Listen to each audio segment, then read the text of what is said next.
today.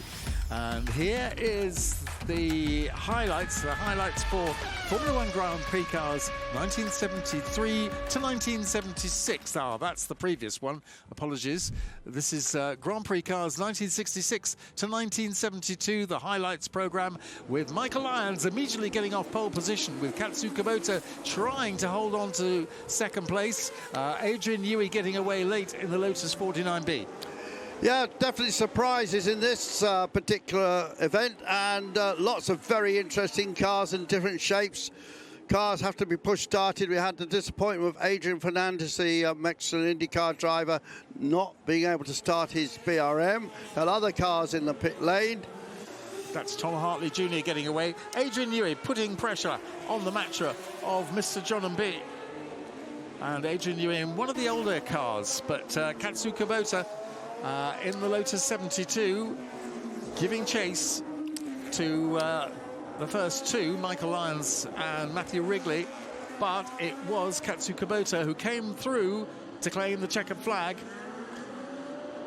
because Michael Lyons, this was not Michael Lyons, this was the Eifelland. Michael Lyons was out in the lead from Matthew Wrigley in second place, then Katsu Kubota getting closer to Matthew Wrigley. But Matthew Wrigley had a trip up the escape road, which dropped him to third. There he is back underway again in the March 721G.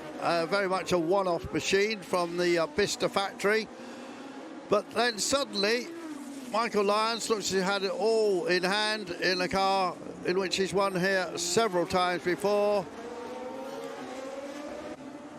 And absolutely fine there, but it just wasn't to last. That's that Wrigley trip up the escape road I mentioned, somewhat prematurely.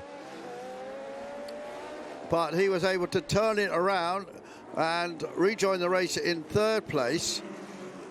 Kubota was setting a very good pace in this race that he won 10 years previously. Then the gap closed, and then that happened. We don't know why the Surtees and Lyons had slowed, but obviously it was a problem. And then there at the Rascasse, it slewed sideways. See it again, very nearly hit actually by Kubota. There's the snowplow Ferrari of Frank Miners. He was going very well and having a terrific battle with Mr. John and B in the Matra MS 120B, and then Miners managed to spin also at La Rascasse. That's the place to watch for.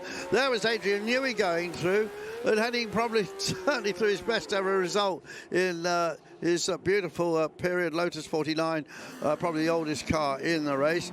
Meanwhile, Kubota headed towards the checkered flag, an emotional win for him as his father just died a few days earlier, and great to have another Lotus victory. Wrigley came home in second place, the second generation driver who has had a lot of success in historic racing. And there the number one, and there the trophy, and then the emotion came out.